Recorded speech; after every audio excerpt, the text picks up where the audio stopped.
கர்த்தருக்குள் பிரியமானவர்களே, உங்கள் யாவரையும் ஆண்டவராகிய இயேசு கிறிஸ்துவின் நாமத்தினால் வாழ்த்தி வரவேற்கிறேன். இன்றைக்கு தேவ பிள்ளைகளாகிய நமக்கு எல்லோருக்குமே அநேக காரியங்களை குறித்து பயம் இருக்குது. நிறைய பேர் இன்னைக்கு பயந்து வாழ்ந்து கொண்டிருக்கிறாங்க. அநேக காரியங்களை குறித்து தங்களோட வாழ்க்கையில பயம். ஆண்டவர பிள்ளைகள் நீங்க நாம எந்த காரியத்துக்குமே பயப்படக்கூடாது, தைரியமா இருக்கணும். ஆண்டவர பிள்ளைங்க நாம ஏன் பயப்படணும்? பயப்படக்கூடாது. அநேக காரியங்கள் குறித்து இன்னைக்கு பயந்து வாழ்ந்து கொண்டிருக்கிறீங்க. எல்லாத்துக்குமே பயம், எல்லா காரியங்களும் குறிச்சும் பயம். பயப்படாதீங்க. ஆண்டவர் கூட இருக்கிறார். அவர் சர்வ வல்லவர். இன்னைக்கு ஆண்டவர் உங்களை பார்த்து சொல்றாரு, ஏசாயா 41வது அதிகாரம் 10வது வசனத்துல, நீ பயப்படாதே, நான் உன்னுடனே இருக்கிறேன், திகையாதே, நான் உன் தேவன், நான் உன்னை பலப்படுத்தி உனக்கு சகாயம் பண்ணுவேன், என் நீதியின் வலது கரத்தினால் உன்னை தாங்குவேன். ஆமேன். பாத்தீங்களா, ஆண்டவரே இன்னைக்கு நமக்கு சொல்றாரு, நீ பயப்படாத, நான் உன்னோட இருக்கிறேன்னு சொல்லி. அப்ப இந்த வானத்தையும் பூமியையும் படைத்த இந்த சர்வ வல்லவராக்கிய நம்ம ஆண்டவர் நம்ம கூட இருக்கும்போது நாம ஏன் பயப்படணும்? சத்ரு நம்மளை என்ன செஞ்சிடுவோம் சொல்லுங்க?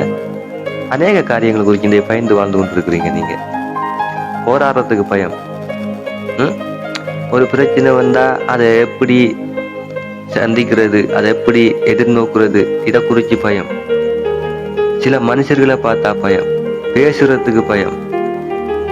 அதான் இன்னைக்கு ஆண்டவர் சொல்றாரு, நீ பயப்படாத, நான் உன்னோட தான் இருக்கிறேன், திகையாத, கலங்காத. இப்படி ஆண்டவர் வார்த்தை இன்னைக்கு நம்மளை ஒரு தைரியப்படுத்துது, ஒரு பலப்படுத்துது, திடப்படுத்துது. அப்ப நிச்சயமா நம்ம ஆண்டவர பிள்ளைகள் பயப்படக்கூடாது. நம்ம மற்ற மனுஷர்களையும் நம்ம தைரியப்படுத்தணும். ஆண்டவர வார்த்தை நம்மளை எப்படி உயிர்ப்பிக்குதோ, எப்படி நம்மளை தைரியப்படுத்துதோ, எப்படி பலப்படுத்துதோ, அதே போல ஆண்டவர பிள்ளைகள் நாமளும் மற்றவங்களை தைரியப்படுத்தணும், மற்றவங்களை பலப்படுத்தணும். அவங்கள சோர்ந்து போகக்கூடாது. அவங்க எந்த நேரத்துல சோர்ந்து போறாங்களோ அந்த நேரத்துல ஆண்டவர வார்த்தையை சொல்லி நம்ம அவங்கள பலப்படுத்தணும். சரியா? யாருமே பயப்படாதீங்க. இன்னும் ஒரு காரியம், இந்த பயப்படாதே இந்த வார்த்தை பைபிள்ல 365 முறை இருக்குன்னு சொல்லி சொல்றாங்க. இது உண்மையா பொய்யான்னு சொல்லி நம்ம ஆராய்ஞ்சு பார்க்காம சொல்லக்கூடாது. சரியா? ஏன்னு சொன்னா நிறைய பேர் சொல்றாங்க, இந்த பயப்படாதே என்ற வார்த்தை பைபிள்ல 365 முறை குறிப்பிடப்பட்டிருக்குன்னு சொல்லி சொல்றாங்க. நான் ஆராய்ஞ்சு பார்க்காம இதை உண்மைன்னு சொல்லி சொல்ல முடியாது. இந்த 365 முறை இருக்குதா சொல்லி நீங்க யாரெல்லாம் அதை ஆராய்ஞ்சு பார்த்திருக்கிறீங்களோ, அப்படி உண்மையிலே 365 முறை இருந்தால் இந்த வீடியோ பார்க்குற நீங்க எனக்கு கமெண்ட் பண்ணுங்க. உண்மையிலே அந்த 365 முறை பயப்படாதே என்ற வார்த்தை இருக்குன்றத நீங்க எனக்கு கமெண்ட் பண்ணுங்க. என்னன்னு சொன்னா, ஆண்டவர வார்த்தைகளை நம்ம ஆராய்ஞ்சு பார்க்காம ஒரு காரியம் செய்யக்கூடாது. ஏன் சொல்றேன்னு சொன்னா, அப்போஸ்தலராகிய பவுல் நீங்க பாருங்க, அப்போஸ்தலர் புத்தகத்தை பாருங்க.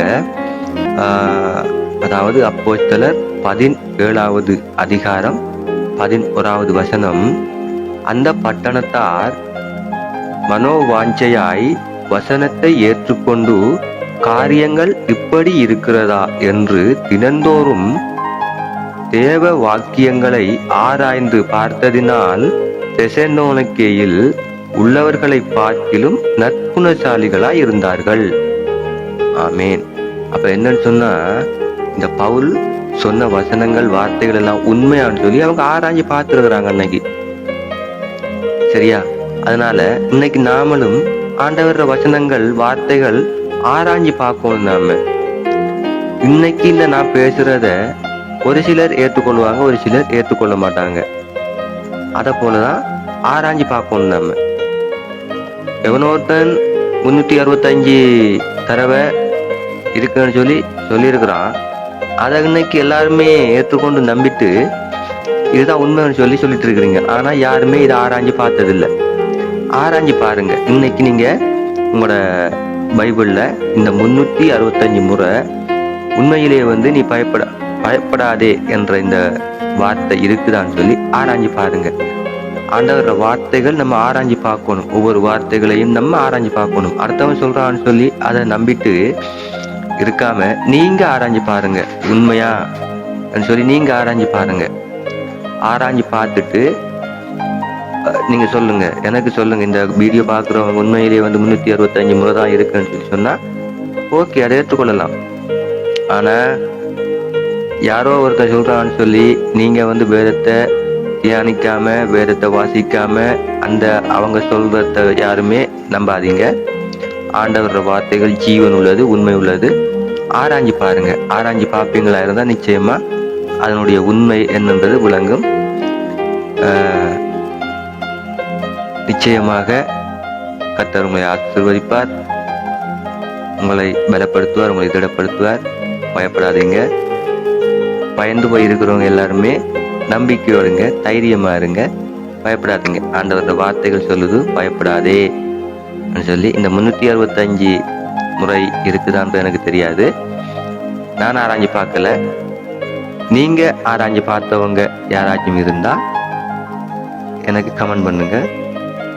இந்த வீடியோ பார்க்குறவங்க கமெண்ட் பண்ணுங்க. கர்த்தர் நல்லவர், அவர் கிருபை என்றும் உள்ளது.